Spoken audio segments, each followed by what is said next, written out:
ജുമയുടെ പരിപൂർണമായ പ്രതിഫലം നമുക്ക് കിട്ടണം. ആ ഒരു പ്രതിഫലവും നമുക്ക് നഷ്ടപ്പെട്ടുകൂടാ. അതുകൊണ്ട് ആ ദിവസത്തെ പ്രത്യേകമായ പുണ്യങ്ങൾ വാരിക്കൂട്ടുവാൻ മഹാനായ റസൂൽ കരീം സല്ലല്ലാഹു അലൈഹി വസല്ലം പറഞ്ഞ കുറെ മര്യാദകളുണ്ട്. അതിൽ ഒന്നാമത്തതാണ് കുളിച്ച് ദേഹശുദ്ധി വരുത്തലാണ്. ജനാബത്തുകാരനല്ലെങ്കിലും വലിയ അശുദ്ധി ഉള്ളവനല്ലെങ്കിലും വലിയ അശുദ്ധിയുള്ളവൻ കുളിക്കുമ്പോൾ എത്രത്തോളം പരിപൂർണമായ ശുദ്ധീകരണമാകാൻ അവൻ പരിശ്രമിക്കുമോ അതുപോലെ ഒരു ജനാബത്തുകാരൻ കുളിക്കുന്നത് പോലെ വളരെ ശ്രദ്ധിച്ച് സൂക്ഷ്മമായി കൊണ്ട് ആരെങ്കിലും കുളി നിർവഹിച്ചാൽ, അതുപോലെ തന്നെ അവന്റെ അടുക്കലുള്ള സുഗന്ധം അവൻ ഉപയോഗിക്കുകയും ചെയ്താൽ അവന്റെ ഉള്ളതിൽ വെച്ച് ഏറ്റവും നല്ല വസ്ത്രം ധരിച്ചുകൊണ്ട് എന്നിട്ട് അവൻ പുറപ്പെട്ടു, പള്ളിയിലെത്തി.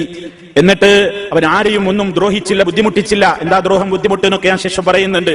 എന്നിട്ട് അവൻ പ്രത്യേകമായി അവന് നിർണയിക്കപ്പെട്ട തോതിൽ അള്ളാഹു അവന് നിശ്ചയിച്ച ഇബാദത്തിൽ ഖുത്ബ വളരെ കൃത്യമായി ശ്രവിച്ചിരുന്നാൽ കാന കഫാറത്തൻ ലിമാ ബൈനഹാ വബൈനൽ ജുമഅത്തിൽ ഉഖ്റാ, അത് അവന്റെ ആ ജുമഅയുടെയും വരാൻ പോകുന്ന ജുമഅയുടെയും ഇടക്കുള്ള ചെറുദോഷങ്ങൾക്ക് പരിഹാരമാണ്.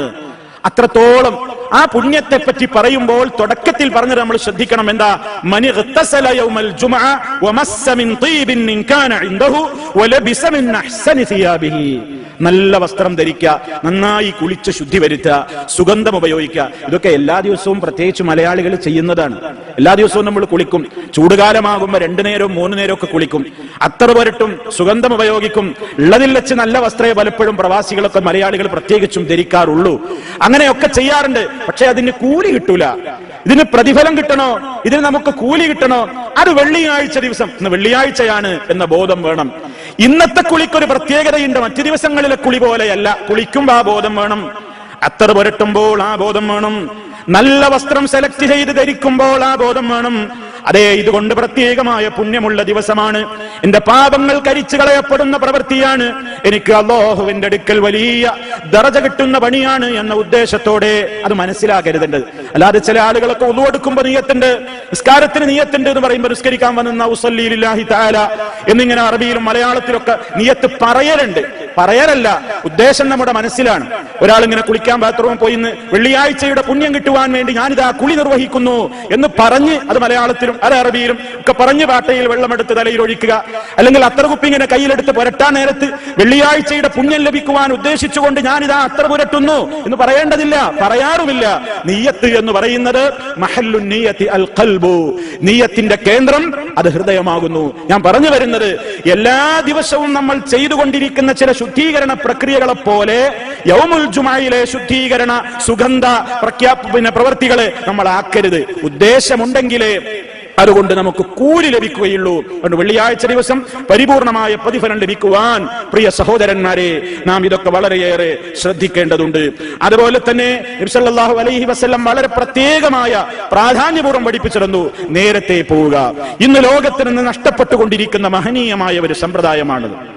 നേരത്തെ പോകുന്ന സമ്പ്രദായം, നേരത്തെ ജുമഅക്ക് എത്തിച്ചേരുന്ന സമ്പ്രദായം. മഹാനായ റസൂൽ കരീം സല്ലല്ലാഹു അലൈഹി വസല്ലം എന്ന അന്നത്തെ ഇമാമും ഖത്തീബുമായ നബി കരീം സല്ലല്ലാഹു അലൈഹി വസല്ലം ഒഴികെയുള്ള എല്ലാവരും, അതേ ഇമാമിനും ഖത്തീബിനും സമയത്ത് പള്ളിയിലെത്തലാണ് നബി സല്ലല്ലാഹു അലൈഹി വസല്ലമിന്റെ മാതൃക. നേരെ വരുന്നു, മിമ്പറിൽ കയറുന്നു.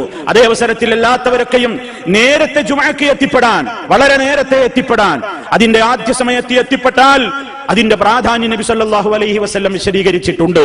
ആരാണ് അൽ മുസ്തഅജിലു ഇലൽ ജുമഅ കൽ മുഹ്ദി ബദന വല്ലദി യലീഹി കൽ മുഹ്ദി ബഖറ വല്ലദി യലീഹി കൽ മുഹ്ദി ശാതൻ വല്ലദി യലീഹി കൽ മുഹ്ദി തൈറ.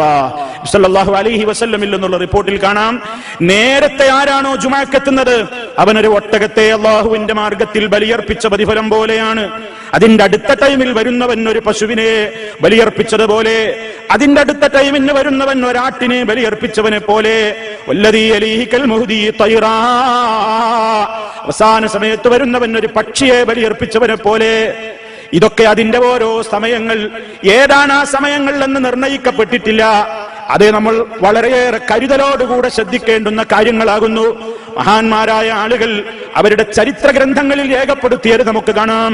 മുൻഗാമികളായ ആളുകൾ ഫജ്ർ നമസ്കാരം കഴിഞ്ഞാൽ തന്നെയും ഉടനെയും സൂര്യോദയം നടന്ന് അധികം താമസിയാതെ തന്നെയും അന്നത്തെ കാലഘട്ടങ്ങളിൽ റോഡുകളും വഴികളും ഒക്കെ ജനങ്ങളെ കൊണ്ട്, ജുമഅക്ക് പോകുന്ന ജനങ്ങളെ കൊണ്ട് നിറയാറുണ്ടായിരുന്നു എന്ന് ചരിത്രത്തിൽ നിന്ന് നമുക്ക് വായിക്കാൻ സാധിക്കുന്നു. ഇന്ന് കേട്ടുകേൾവിയോ കാണാൻ പോലും കഴിയാത്തൊരു കാര്യമാണ്. എന്നാൽ വെള്ളിയാഴ്ചയല്ലേ, ഇന്ന് ഉറക്കിന്റെ ദിവസമാണെന്ന് കരുതി പ്രിയ പ്രവാസികളെ വല്ലാതെ കടന്നുറങ്ങാതെ, ഇന്നത്തെ ദിവസം എനിക്ക് നഷ്ടപ്പെട്ടാൽ അടുത്ത ജുമഅക്ക് ഞാൻ ഉണ്ടാകുമോ എന്നറിയില്ലല്ലോ, അതുകൊണ്ട് കഴിയുന്നത്ര നേരത്തെ എത്തണം. അതേ, അങ്ങനെ നേരത്തെ എത്തുമ്പോൾ ജുമഅക്കല്ലേ വരുന്നത്, ജുമഅല്ലേ നമുക്ക് ലഭിക്കേണ്ടത്. അത് നബി സല്ലല്ലാഹു അലൈഹി വസല്ലം പറയുന്നു. എന്താ അവിടുന്ന് പഠിപ്പിച്ചത്? അങ്ങനെ വരുമ്പോൾ നമ്മൾ റെക്കോർഡിൽ പെടണം, മലക്കുകളുടെ റെക്കോർഡിൽ നമ്മൾ പെടണം. തഖൂദുൽ മലായികത്തു യൗമൽ ജുമുഅ അലാ അബ്വാബിൽ മസാജിദി മഅഹുമുസ് സുഹുഫ് യക്തുബൂനൻ നാസ്. അതേ, പള്ളികളുടെ കവാടങ്ങളിൽ മലക്കുകൾ ഇരിപ്പുറപ്പിക്കുകയാണ്. പള്ളികളിലേക്ക് ആദ്യം കടന്നു വരുന്നവരെ അവരതാ രേഖപ്പെടുത്തുന്നു. പ്രത്യേകമായി മനുഷ്യരുടെ കർമ്മങ്ങൾ രേഖപ്പെടുത്തുന്ന മലക്കുകൾ ഉണ്ടെന്ന് നമ്മൾ വിശ്വസിക്കുന്നു. അത് നമ്മുടെ വിശ്വാസമാണ്. നമ്മുടെ ഇടത്തും വലത്തുമായി നമ്മുടെ എല്ലാ കർമ്മങ്ങളും രേഖപ്പെടുത്തിക്കൊണ്ടിരിക്കുന്ന മലക്കുകളുണ്ട്. അതിന്റെ പുറമേ, ആ മലക്കുകൾക്ക് പുറമേ നമ്മുടെ ജുമഅക്ക് നാം പള്ളിയിലേക്ക് വരുന്നവരുടെ ലിസ്റ്റ് തയ്യാറാക്കുവാൻ വേണ്ടി അല്ലാഹു ഏൽപ്പിച്ചിട്ടുള്ള മലക്കുകളുണ്ട്. അവരതാ പള്ളിയുടെ കവാടങ്ങളിൽ ഇരിപ്പുറപ്പിച്ചിരിക്കുകയാണ്. ഏതു സമയം വരെ അവരെഴുതുന്നു, ഫൈദാ ഖറജൽ ഇമാമു തുവിയത്തിസ് സുഹുഫു. ഇമാമദാ മിമ്പറിലേക്ക് ഖുതുബക്ക് വേണ്ടി പുറപ്പെടുന്ന സമയമായാൽ അവരവരുടെ ഏടുകൾ ചുരുട്ടി മടക്കി വെക്കുന്നു. പിന്നീട് അവരതാ ഉത്ബോധനം ശ്രവിക്കാൻ അവരും ഇരിക്കുന്നു, അവരും അത് ശ്രവിക്കുന്നു എന്ന് മഹാനായ റസൂൽ കരീം സല്ലല്ലാഹു അലൈഹി വസല്ലം പറയാൻ. എത്രയോ ആളുകൾ ജുമഅക്ക് എത്തുന്നത് ഖതീബ് മിമ്പറിൽ കയറിയതിന്റെ ശേഷമാണ്. പലരും ഒരു ഖുതുബ കഴിഞ്ഞതിന്റെ ശേഷമാണ്.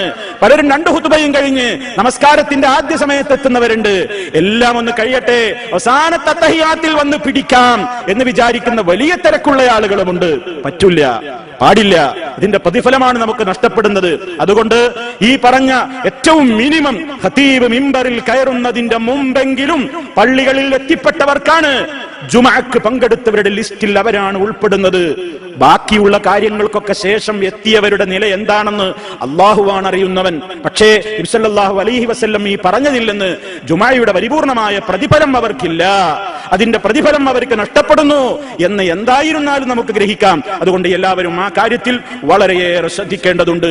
ഇത് നോക്കൂ, നബി സല്ലല്ലാഹു അലൈഹി വസല്ലം പറയാണ്, നേരത്തെ ആ പള്ളിയിൽ അങ്ങനെ ഉദ്ദേശിച്ച് ആ പുണ്യം ഉദ്ദേശിച്ചുകൊണ്ട് പുറപ്പെടുമ്പോൾ കാന ലഹു ബികുല്ലി ഖുത്വത്തിൻ യഖ്തുഹാ ഖിയാമ സനത്തിൻ വസിയാമഹാ. ഓരോ കാലടിക്കും പ്രത്യേകമായ പുണ്യമുണ്ട്. ഏതുപോലെ ഒരു വർഷം നമസ്കരിച്ചതിന് സമാനമായത്, ഒരു വർഷം നോമ്പെടുത്തതിന് സമാനമായത് എന്നൊക്കെയാണ് ഹദീസുകളിൽ അതിന്റെ പ്രത്യേകമായ മാഹാത്മ്യം പറയുന്നത്. സഹോദരന്മാരെ, എല്ലാം സഹിഹായ ഹദീസുകളാണ്. നമ്മൾ അതിന്റെ ഗൗരവം, അതിന്റെ പ്രാധാന്യം, അതിന്റെ പ്രത്യേകതകൾ വളരെയേറെ ഗൗരവത്തോടുകൂടെ കാണേണ്ടതുണ്ട്. മാത്രമല്ല, പള്ളികളിൽ എത്തിപ്പെട്ടാൽ ജുമഅക്ക് മുമ്പ് പ്രത്യേകമായി ഒരു സുന്നത്ത് നമസ്കാരം ഇസ്ലാം നിശ്ചയിച്ചു തന്നിട്ടില്ല. ജുമഅക്ക് ശേഷമാണ് നമുക്ക് സുന്നത്ത് നമസ്കാരമുള്ളത്. എന്നാൽ ജുമഅക്ക് മുമ്പ്, ളുഹറിന്റെ മുമ്പുള്ളതുപോലെ പ്രത്യേകം സുന്നത്ത് നമസ്കാരം നിശ്ചയിക്കപ്പെട്ടിട്ടില്ല. എന്നാലോ ആരെങ്കിലും പള്ളിയിൽ കയറിയാൽ നബി സല്ലല്ലാഹു അലൈഹി വസല്ലം എന്താണ് പറഞ്ഞത്? ഇദാ ജാഅ അഹദുക്കും യൗമൽ ജുമുഅ, നിങ്ങളിൽ ഒരാൾ ജുമുഅ ദിനം പള്ളിയിൽ എത്തിപ്പെട്ടാൽ വൽ ഇമാമു യഖ്തുബു, ഇമാം ഖുത്ബ നിർവഹിക്കുന്ന സന്ദർഭത്തിലാണെങ്കിൽ പോലും ഫൽയർക റകഅതൈൻ, 2 റകഅത്ത് അവൻ നമസ്കരിക്കട്ടെ. വൽ യതജവ്വസ് ഫീഹിമാ, വളരെ ചുരുക്കിയ തോതിലെങ്കിലും അവൻ 2 റകഅത്ത് നമസ്കരിക്കട്ടെ. പള്ളിയിൽ കയറുമ്പോൾ ഇപ്പൊ ഖുത്ബ നടന്നുകൊണ്ടിരിക്കല്ലേ, അതുകൊണ്ട് ഞാൻ പതുക്കെ അങ്ങിരിക്കാം എന്നൊരു സഹോദരന്മാരും മനസ്സിലാക്കരുത്. നബി സല്ലല്ലാഹു അലൈഹി വസല്ലമിന്റെ കാലത്ത് അവിടുന്ന് ഒരു സഹാബി കയറി വരുന്നു. അദ്ദേഹം പള്ളിയിൽ ഇരിക്കുന്നു. പ്രവാചകൻ സല്ലല്ലാഹു അലൈഹി വസല്ലമിന് അറിയില്ല അദ്ദേഹം കയറിയ ഉടനെ എവിടുന്നെങ്കിലും നിസ്കരിച്ചോ ഇല്ലേ. അതുകൊണ്ട് ഉടനെ ചോദിച്ചു, അസ്വല്ലൈത്, നിസ്കരിച്ചിട്ടാണോ ഇരുന്നത്? അല്ല എന്ന് അദ്ദേഹം പറഞ്ഞപ്പോൾ, എങ്കിൽ ഖും ഫർക റകഅതൈൻ, ഉടനെ എഴുന്നേറ്റ് 2 റകഅത്ത് നമസ്കരിക്കുക എന്ന് മഹാനായ റസൂൽ കരീം സല്ലല്ലാഹു അലൈഹി വസല്ലം. വന്ന സഹാബി സുലൈഖുൽ ഖുത്ഫാനി റളിയല്ലാഹു അൻഹു ആണെന്ന് ചില റിപ്പോർട്ടുകളിൽ കാണാം. എന്തായിരുന്നാലും അതിന്റെ മഹത്വമാണ് അവിടുന്ന് പറയുന്നത്. ചിലപ്പോൾ ബാങ്ക് വിളിച്ചുകൊണ്ടിരിക്കുകയായിരിക്കും. ആ സന്ദർഭത്തിൽ പല ആളുകളും ബാങ്ക് തീരട്ടെ എന്ന് വിചാരിച്ച് തഹിയ്യത്ത് നിസ്കരിക്കാതെ അങ്ങനെ കാത്തു നിൽക്കും. അതല്ല വേണ്ടത്. ബാങ്കിന് ഇജാബത്ത് കൊടുക്കൽ ഒരു സുന്നത്തായ കാര്യമാണ്. അതേ അവസരത്തിൽ ഖുത്ബ പരിപൂർണമായി ശ്രവിക്കൽ നിർബന്ധമായും ശ്രവിക്കേണ്ടുന്ന കാര്യമാണ് ജുമുഅ ഖുത്ബ. അതുകൊണ്ട് ആ സന്ദർഭങ്ങളിൽ ബാങ്ക് വിളി മുഴക്കുന്നുണ്ടെങ്കിലും നിങ്ങൾ ഉടനെ തഹിയ്യത്ത് നമസ്കാരത്തിന് മുൻതൂക്കം നൽകിക്കൊണ്ട് നമസ്കരിച്ചിരുന്ന് ഖുത്ബ ശ്രവിക്കുകയാണ് വേണ്ടത്. അതാണ് അതിനെ സംബന്ധിച്ച് സൂചിപ്പിക്കുവാനുള്ളത്. മറ്റൊന്ന് സഹോദരന്മാരെ, ഇന്നത്തെ ദിവസം നമുക്ക് നേടിയെടുക്കാവുന്ന വലിയ ഒരു പുണ്യകരമായ പ്രവൃത്തിയാണ് സൂറത്തുൽ കഹ്ഫ് പാരായണം ചെയ്യൽ. അൽ കഹ്ഫ് സൂറത്ത് പാരായണം ചെയ്യുന്നതിന്റെ പ്രാധാന്യം റസൂൽ കരീം സല്ലല്ലാഹു അലൈഹി വസല്ലം പഠിപ്പിച്ചു. മൻ ഖറഅ സൂറത്തുൽ കഹ്ഫ് ഫീ യൗമിൽ ജുമുഅ അദാഅ ലഹു മിനൻ നൂരി മാ ബൈനൽ ജുമുഅതൈൻ. രണ്ട് ജുമുഅകൾക്കിടയിൽ അല്ലാഹു മനുഷ്യന് ഒരു പ്രകാശമാണ് അതിലൂടെ നൽകുന്നത്. എന്താണ് അതിന്റെ ഉദ്ദേശമെന്ന് വ്യാഖ്യാനിച്ചെടുത്ത് പല അഭിപ്രായ വ്യത്യാസങ്ങളും നമുക്ക് കാണാൻ സാധിക്കും. ഒരു വിഭാഗം പണ്ഡിതന്മാർ പറയുന്നത് രണ്ട് ജുമുഅക്കിടക്കുള്ള അത്രയും വൈദൂരം പ്രകാശം നാളെ മഹ്ശറിൽ അല്ലാഹു അവന് നൽകും എന്ന് വ്യാഖ്യാനിച്ചവരുണ്ട്. വേറൊരു വിഭാഗം ആളുകൾ പറഞ്ഞത് ഒരു ജുമുഅയുടെയും മറ്റു ജുമുഅയുടെയും ഇടക്ക് മനുഷ്യന് അവന്റെ പ്രവൃത്തികളിൽ പ്രത്യേകമായി അവന് അല്ലാഹുവിങ്കൽ നിന്നുള്ള തൗഫീഖുകൾ ലഭിച്ചുകൊണ്ടിരിക്കും. പ്രകാശം ലഭിക്കപ്പെട്ടു കഴിഞ്ഞ മനുഷ്യന്റെ കണ്ണിന് പ്രകാശം കിട്ടിയാൽ, കാതിൽ അല്ലാഹുവിന്റെ നൂറ് കിട്ടിയാൽ, ഖൽബിൽ കിട്ടിയാൽ, ശരീരത്തിൽ മുഴുവനും അവന് നൂറ് കിട്ടിക്കഴിഞ്ഞാൽ അല്ലാഹു ഇഷ്ടപ്പെട്ടതല്ലാതെ അവൻ കാണില്ല, കേൾക്കില്ല, പ്രവർത്തിക്കില്ല, തൊടില്ല, സ്പർശിക്കില്ല, അങ്ങോട്ട് നടന്നു നീങ്ങില്ല, പങ്കെടുക്കില്ല. ആ നിലക്കുള്ള ഒരു കാവൽ കിട്ടും എന്നാണ് അതിന്റെ വ്യാഖ്യാനം എന്ന് പറഞ്ഞ പണ്ഡിതന്മാരുമുണ്ട്. ഏതായിരുന്നാലും സഹോദരങ്ങളെ, ഈ ദിവസം നാം നിർവഹിക്കേണ്ടുന്ന അൽ കഹ്ഫ് പാരായണം ഒരാളും മറക്കരുത്. അത് നിങ്ങൾക്ക് സുബഹിക്ക് ശേഷവും പാരായണം ചെയ്ത് തുടങ്ങാം. അഭിപ്രായ പ്രകാരം വെള്ളിയാഴ്ച രാവ് തുടങ്ങുന്ന വ്യാഴാഴ്ച മഗ്രിബിന്റെ ശേഷം മുതൽക്ക് നിങ്ങൾക്ക് പാരായണം ചെയ്യാം. വെള്ളിയാഴ്ച ദിവസം മഗ്രിബിന്റെ മുമ്പായി അത് ഓതി തീർക്കാം. എന്തായിരുന്നാലും സഹോദരങ്ങളെ, അൽ കഹ്ഫ് സൂറത്തിന്റെ പാരായണ പ്രാധാന്യം ആരും മറക്കരുത്. എല്ലാവരും അത് നടപ്പിൽ വരുത്തണം. ആ കാര്യത്തിൽ ഒരു അശ്രദ്ധയും ഒരാൾക്കും ഉണ്ടാകരുത്. പള്ളിയിൽ വന്ന സമയം കിട്ടുന്നില്ല എന്ന് പറഞ്ഞ് പല ആളുകളും അൽ കഹ്ഫ് പാരായണം ചെയ്യാതെ മാറി നിൽക്കുന്നു. അതുകൊണ്ടാണ് ഞാൻ സൂചിപ്പിച്ചത്, പള്ളിയിൽ വന്ന് ജുമുഅക്ക് മുമ്പുള്ള ആ സമയത്ത് മാത്രമേ പാരായണം ചെയ്യാവൂ എന്നില്ല. ജുമുഅ ദിനം എന്ന് പറയുന്ന ആ ദിവസത്തിൽ ഏതു സമയത്തും നിങ്ങൾക്ക് ആ പാരായണം ചെയ്തുകൊണ്ട് നമുക്ക് ആ പുണ്യം നേടിയെടുക്കാവുന്നതാണ്.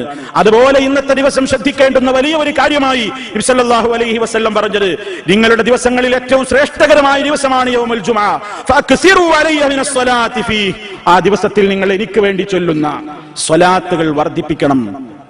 നബി സല്ലല്ലാഹു അലൈഹി വസല്ലമിന്റെ മേൽ സ്വലാത്തിനെ അധികരിപ്പിക്കേണ്ടുന്ന ദിവസം കൂടിയാണ് വെള്ളിയാഴ്ച ദിവസം. എല്ലാ ദിവസങ്ങളിലും അവിടുത്തെ പേരിൽ സ്വലാത്തിനെ ചോദിക്കൽ വളരെയേറെ പുണ്യമാണ്. 1-ന് 10 കണ്ട് പ്രതിഫലം നൽകപ്പെടുന്ന പുണ്യകരമാണ് റസൂൽ കരീം സല്ലല്ലാഹു അലൈഹി വസല്ലമിന് വേണ്ടിയുള്ള ആ സ്വലാത്തിനെ ചോദിക്കൽ.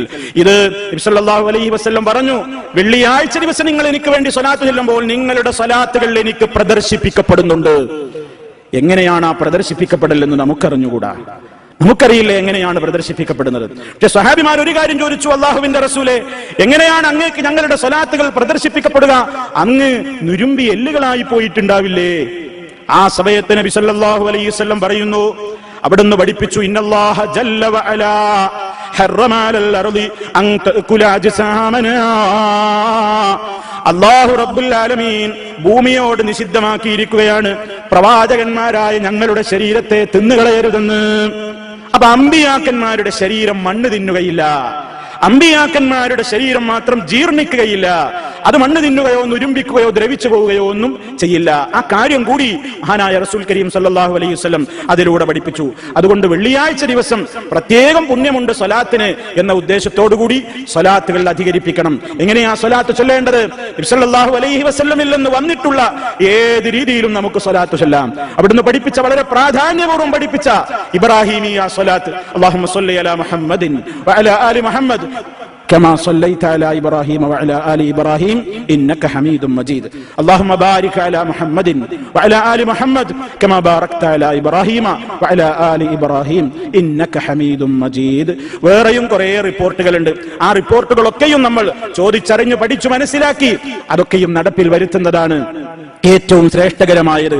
സല്ലല്ലാഹു അലൈഹി വസല്ലമിന് അല്ലാഹുവേ നീ ഗുണം ചെയ്യണമേ, നീ രക്ഷ നൽകണമേ എന്ന അർത്ഥം വരുന്ന ഏത് പദപ്രയോഗങ്ങൾ നടത്തിയാലും സ്വലാത്തിന്റെ പുണ്യം നമുക്ക് ലഭിക്കും. എന്നാൽ ഈ ഹദീസുകളിൽ വാരിദായിട്ടുള്ള വന്നിട്ടുള്ള അതേ പദങ്ങൾ ചൊല്ലലാണ് മറ്റുള്ളതിനേക്കാൾ ഏറ്റവും ശ്രേഷ്ഠകരമായത്.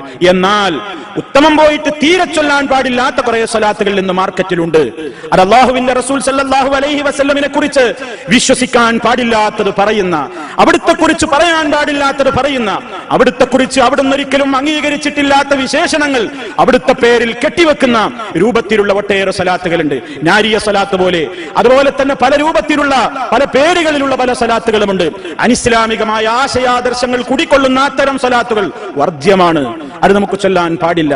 അത് നമുക്കൊരിക്കലും അതുകൊണ്ടുള്ള പ്രതിഫലം ലഭിക്കുകയുമില്ല. ഇത് നാം പ്രത്യേകമായി മനസ്സിലാക്കണം. ഏതായിരുന്നാലും സഹോദരങ്ങളെ, വെള്ളിയാഴ്ച ദിവസം നാം നമുക്ക് അനുവദിക്കപ്പെട്ട ഈ സ്വലാത്ത് വളരെ അധികരിപ്പിക്കേണ്ടതുണ്ട്. അള്ളാഹുവിന്റെ റസൂലുമായി ഏറ്റവും നാളെ മഹ്ശറിൽ അടുപ്പം കിട്ടുന്നവൻ, ഇസ്ലാമികമായ എല്ലാ കാര്യങ്ങളും ജീവിതത്തിൽ പകർത്തുന്നതോടൊപ്പം അവിടുത്തേക്ക് വേണ്ടി എത്രത്തോളം സ്വലാത്ത് ചൊല്ലുന്നുവോ, അവിടുത്തേക്ക് വേണ്ടി എത്രത്തോളം സ്വലാത്തിന് ചോദിക്കുന്നുവോ അവരായിരിക്കുമെന്ന് നമ്മൾ മനസ്സിലാക്കണം. അതുകൊണ്ട് സ്വലാത്ത് ചെല്ലാത്തവരാണ് മുജാഹിദുകൾ, സ്വലാത്ത് ചെല്ലാത്തവരാണ് ഈ വിഭാഗങ്ങൾ എന്നൊക്കെ പലരും നമ്മെക്കുറിച്ച് ആരോപണങ്ങൾ പറയാറുണ്ട്. പ്രിയമുള്ളവരെ, യാഥാർത്ഥ്യം നിങ്ങൾക്ക് ഈ വാക്കുകളിലൂടെ മനസ്സിലായി കാണുമല്ലോ. അതുകൊണ്ട് ഈ വസ്തുതകളെ മനസ്സിലാക്കി പുണ്യം നേടാൻ നമുക്ക് നിശ്ചയിക്കപ്പെട്ട ഈ ദിവസത്തിൽ സർവ്വപുണ്യങ്ങളെയും കരസ്ഥമാക്കുവാനുള്ള പരിശ്രമങ്ങളിൽ, അധ്വാനങ്ങളിൽ മുഴുകണേ എന്ന് എന്നെയും നിങ്ങളെയും ഓർമ്മപ്പെടുത്തുന്നു. സർവശക്തൻ നമുക്കതിന് തൗഫീഖ് നൽകി നമ്മെ ഓരോരുത്തരെയും അനുഗ്രഹിക്കുമാറാകട്ടെ. അൽഹംദുലില്ലാഹ് വസ്സലാത്തു വസ്സലാമു അലാ റസൂലില്ലാഹ് വഅലാ ആലിഹി വഅസ്ഹാബിഹിൽ ഫായിസീന ബിറിദല്ലാഹ്. അമ്മാ ബഅദ് ഫത്തഖുല്ലാഹ ഇബാദല്ലാഹ്. അല്ലാഹുവേ, സൂക്ഷിച്ചു ജീവിക്കണേ. ഒരിക്കൽ കൂടി എന്നെയും നിങ്ങളെയും ഉണർത്തുന്നു. സർവശക്തൻ തഖ്വയിൽ അധിഷ്ഠിതമായ ജീവിതം നൽകി നമ്മെ ഓരോരുത്തരെയും ആദരിച്ച് അനുഗ്രഹിക്കുമാറാകട്ടെ. സഹോദരങ്ങളെ, വെള്ളിയാഴ്ച ദിവസത്തിൽ ശ്രദ്ധിക്കേണ്ടുന്ന കാര്യങ്ങൾ വളരെയേറെ ഉണ്ട്. അതിൽ വളരെ പ്രാധാന്യമർഹിക്കുന്ന കാര്യമാണ് പറഞ്ഞുകൊണ്ടിരിക്കുന്നത്. ജുമാക്ക് എത്തിപ്പെടുന്ന സഹോദരങ്ങൾ, ജുമാക്ക് പള്ളിയിൽ എത്തിപ്പെടുന്ന സഹോദരങ്ങൾ ഇമാമിനോട് എത്രത്തോളം അടുത്തിരിക്കാൻ കഴിയുമോ അത്രയും അവർക്ക് പുണ്യമാണ്. നേരത്തെ എത്തുവാൻ നബി സല്ലല്ലാഹു അലൈഹി വസല്ലം പഠിപ്പിച്ചില്ലേ? അതിന്റെ പ്രാധാന്യം അവിടുന്ന് പറഞ്ഞത് അതെ, ഹുദൂറുൽ ജുമുഅ, നിങ്ങൾ ജുമുഅക്ക് ഹാജരാവണേ. വദുനൂ മിനൽ ഇമാം, ഇമാമായി അടുത്തിരിക്കണം.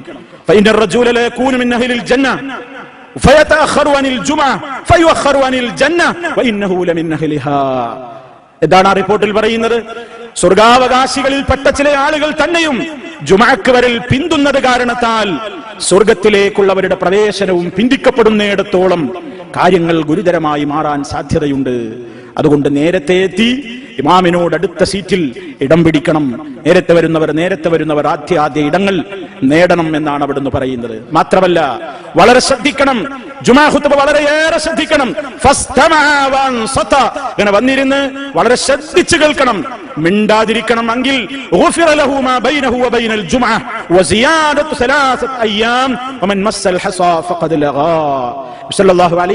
പറയുന്നു, ആരെങ്കിലും അങ്ങനെ വന്ന് വളരെ ശ്രദ്ധിച്ചു കേട്ടു, മൗനം പാലിച്ചോ എങ്കിൽ അവന്റെയും അവന്റെ ജുമാക്കിടയും ഉള്ള 3 ദിവസം വേറെയും അതേ 10 ദിവസത്തേക്കുള്ള പ്രത്യേകമായി അവന്റെ ജീവിതത്തിൽ വന്നു പോകുന്ന ചെറിയ ചെറിയ ദോഷങ്ങൾക്കത് പരിഹാരമാണ്.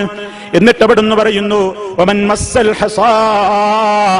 ആരെങ്കിലും ചരൽക്കല്ലും മേൽ ഇങ്ങനെ കളിച്ചുകൊണ്ടിരുന്നാൽ ഫഖദ് ലഗാ, അവൻ അരുതാത്തത് ചെയ്തു പോയി.